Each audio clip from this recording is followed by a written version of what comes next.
You've seen the headlines, right? Population booms, population busts. But have you ever stopped to wonder, how do they actually get those numbers? Well, today, we're going to pull back the curtain and demystify the whole thing. It all boils down to this one question. How do the experts, the demographers, know for sure if a country's population is on the upswing or if it's shrinking?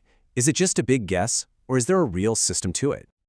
Well, the secret is that it's actually like a simple balancing act. Just think of a country's entire population like a bank account. You've got deposits, that's new people, and you've got withdrawals, people leaving. At the end of the day, you're either up or you're down. So, to understand that balance, we have to start with the two most fundamental numbers in the whole game, births and deaths. These are the absolute core building blocks of population change. Sticking with our bank account analogy, these are our main inflows and outflows. On one side, you have the crude birth rate, which we'll just call CBR. Think of these as your deposits. And on the other side, you've got the crude death rate, or CDR, and those are your withdrawals. So what on earth is a crude birth rate? It's just a standardized way to measure births. See, instead of just counting all the babies born, which would obviously be a way bigger number in a huge country like China than in a smaller one, we look at the number of live births for every 1,000 people in a population over a single year. This lets us compare apples to apples, no matter the size of the country. Let's make this real. Imagine a little town with exactly 1,000 people, and in 1 year, 20 babies are born. To get our rate, we just take those 20 births and we measure it against the 1,000 people. The result? A crude birth rate of 20. It's that simple. All right, now for the other side of the balance sheet, the crude death rate, or CDR. And guess what? It works the exact same way as the birth rate. It's just the number of deaths for every 1,000 people in a population in a given year. This is our official measure for the outflow. So let's head back to our town of 1,000 people. In that same year, let's say 8 people passed away. We use the same idea, 8 deaths per 1,000 people. That gives us a crude death rate of 8. Okay, so we have our inflow number, births, and our outflow number, deaths. Now for the really cool part, putting them together. This is where we start to see the real story of how a population changes. This magic number is called the rate of natural increase, or RNI. And it's exactly what it sounds like. It's just the difference between the birth rate and the death rate. This one number tells you how fast a population is growing or shrinking naturally, and that's a key word. We're not even counting people moving in or out yet. So, for our little town, we start with that crude birth rate we found, which was 20.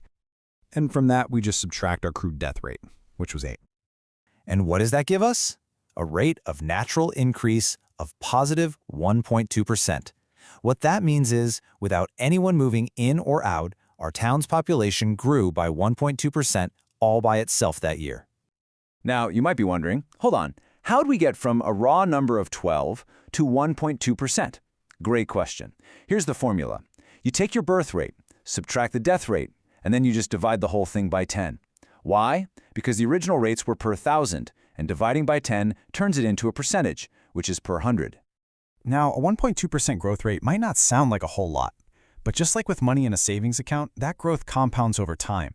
And that leads us to our final, and maybe the most powerful tool in our kit. It's called doubling time. This is simply how long it would take for a population to double in size, if its current growth rate stays the same. And this idea isn't just for people. It's used for everything from understanding inflation to tracking bacteria in a lab. And here's the best part. There's a brilliantly simple trick to figure it out called the rule of 70. You just take the number 70 and divide it by that percentage we just found. So for our town, 70 divided by 1.2 tells us it would take about 58 years for its population to double. Pretty cool, huh? And this is where your jaw might hit the floor. This is the incredible power of compounding. Look at this. A country with a 1% growth rate will double in 70 years. But if that rate just nudges up to 2%, the doubling time gets sliced in half to just 35 years. A tiny, tiny change in the yearly rate has a massive, almost unbelievable impact down the road. But it's so important to remember, these are not just abstract numbers on a chart. Every single data point is a reflection of millions of human lives, huge societal shifts. They tell a very human story. For example, why might a country's birth rate start to fall? Well, the data shows us it's tied to these major changes in society. As more people move to cities, as women get more access to education and careers, and as traditional family roles change, birth rates often go down. These are the real-world stories our numbers are actually measuring. And there you have it. You are now officially equipped with the fundamental toolkit of a demographer. You've got the crude birth rate for the inflows, the crude death rate for the outflows, the rate of natural increase to see the balance, and doubling time to peek into the future. So the next time you see a headline about population, you'll know exactly what's going on behind the scenes. Which really just leaves us with one final thought. Now that you have these tools, what story do the numbers in your own community, your own country tell? Something to think about. Thanks for tuning in.